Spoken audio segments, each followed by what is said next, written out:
In 2022, Europe begged Washington for gas. In 2025, it quietly cut America out. The ports that once swarmed with U.S. tankers now stand still, while pipelines from Norway and North Africa thunder beneath the soil. Brussels didn't announce it. It built it. Every ship America sends now funds the pipes that replace it. The White House called it energy dominance. Europe calls it independence. And by the time Washington noticed, the global gas map had already been redrawn, without the United States. According to Bloomberg data from September 2025, the United States exported more than 92 billion cubic meters of liquefied natural gas to Europe last year, over half of its total exports. That figure once looked like dominance. Now it looks like dependency, because behind those record volumes, Europe is quietly decoupling from U.S. gas. In Brussels, the shift began not with ideology, but panic. When prices exploded after Russia's 2022 invasion of Ukraine, European factories shut down, fertilizer plants idled, and households paid 3 times their usual winter bills.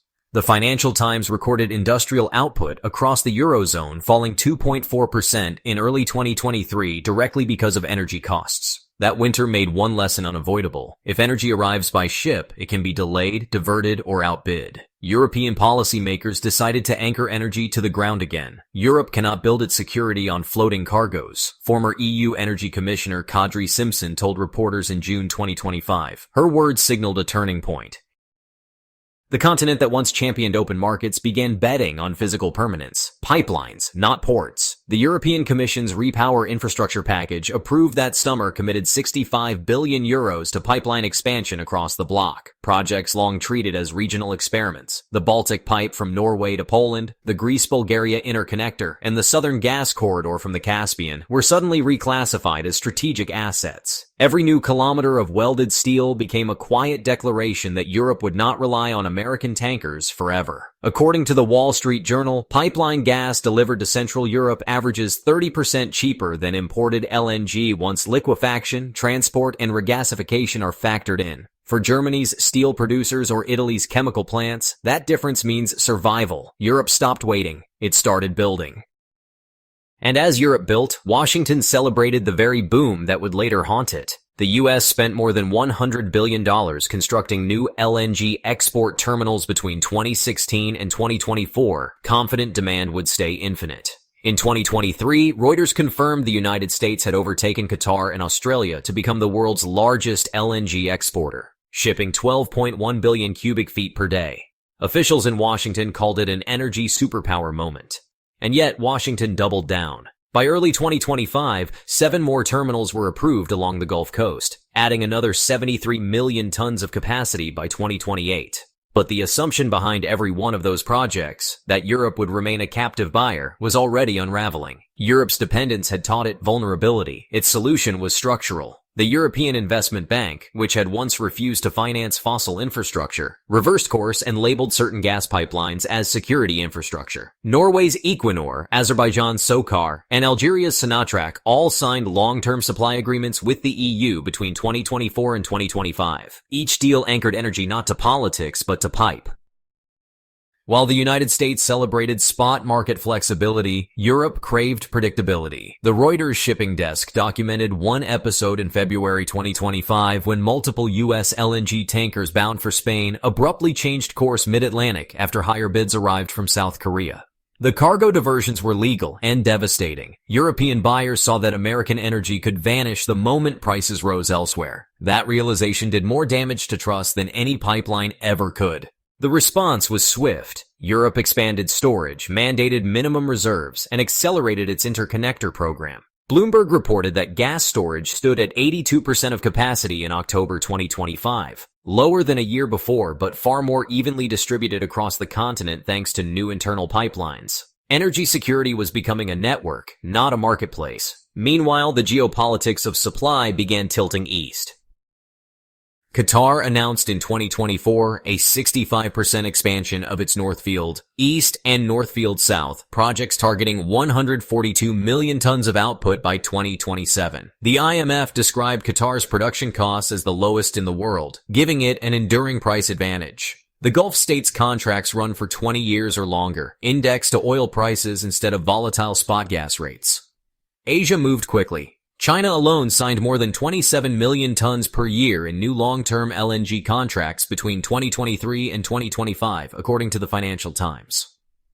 India and South Korea followed, locking in multi-decade agreements with Qatar Energy and Russia's Novatek. These deals are not market transactions, they are alliances with price tags. And yet, Washington doubled down again. It kept exporting on short-term terms, confident that its flexibility was strength. But flexibility is not strategy, it is exposure. By mid-2025, Qatar's state-coordinated expansion and Russia's fixed pipelines had formed a new gravitational center for global gas. The United States, fragmented among private exporters chasing quarterly profits, could not play the same long game. Qatar plays chess. America plays checkers, energy economist Jason Bordoff told Bloomberg that spring. His remark captured what traders already sensed. The U.S. model was powerful, but temporary. Across the Mediterranean, Europe was turning that realization into policy. Italy's Transmed pipeline from Algeria has, doubled its throughput capacity to a whopping 36 billion cubic meters per year. The Greece-Bulgaria link now channels Caspian gas northward, integrating the Balkans into the EU grid. By 2026, Brussels expects these new routes to deliver up to 70 billion cubic meters annually, nearly enough to replace all U.S. LNG deliveries. This is how global power shifts, not through speeches, but through infrastructure. Still, the American boom continues, right? The Department of Energy's mid-2025 update recorded export volumes rising 18% year-on-year. The U.S. believes demand elsewhere. Latin America, Africa, even Japan will absorb the excess. But analysts at J.P. Morgan warn that oversupply could push LNG prices below $7 per MMBTU within 2 years, undermining new projects before they recoup costs. Gulf Coast towns that staked budgets on export terminal revenue may soon face shortfalls. Every ship Europe accepts today helps fund the pipelines that will make the next shipment redundant. The paradox deepens.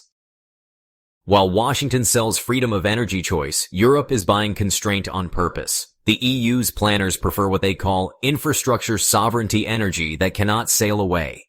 The Wall Street Journal observed in August 2025 that a storm in the Gulf of Mexico can instantly disrupt 2 billion cubic feet of LNG production, whereas a comparable pipeline interruption in Europe is 10 times less likely. In energy calculus, risk often matters more than price. This is why, even under sanctions, Russia's Turkstream pipeline remains active. Data from Moscow's energy ministry showed a 37% year-on-year increase in flows by mid-2025. The line supplies Turkey, Hungary, Serbia, and parts of southern Europe.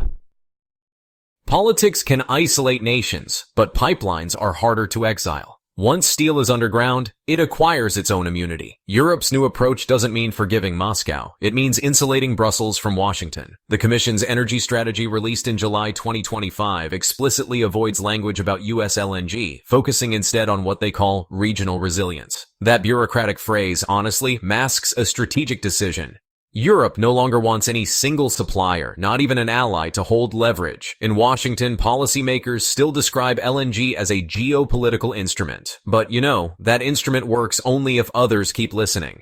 European officials increasingly see American cargoes as emergency backups, not cornerstones. One EU diplomat told Reuters anonymously in August, "We appreciate U.S. supply, but we no longer depend on it." The ripple effects stretch into finance. Bloomberg Intelligence reports that the resale value of LNG carriers fell 18% in the second quarter of 2025 as investors downgraded long-term demand forecasts. Spain's and Poland's planned terminal expansions are now delayed, awaiting clarified market signals. The U.S. shipping industry, once the symbol of flexibility, is edging toward overcapacity. And yet the pipelines hum louder each month. Norway's Equinor continues to feed gas directly into Europe at stable volumes. Azerbaijan's exports through the Trans-Adriatic pipeline rose 20% this year. Data from SOCAR shows. Even Algeria, often overlooked, has become Europe's fourth largest gas supplier by mid-2025. The architecture of dependence has rotated 90 degrees, from across the Atlantic to across the Mediterranean.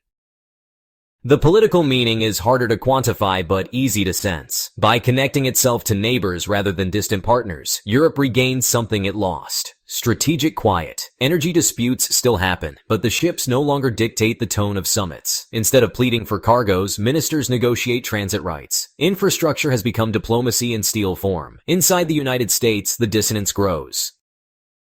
The Department of Energy projects LNG capacity expanding through 2030, but the State Department's envoys report waning influence in European energy talks.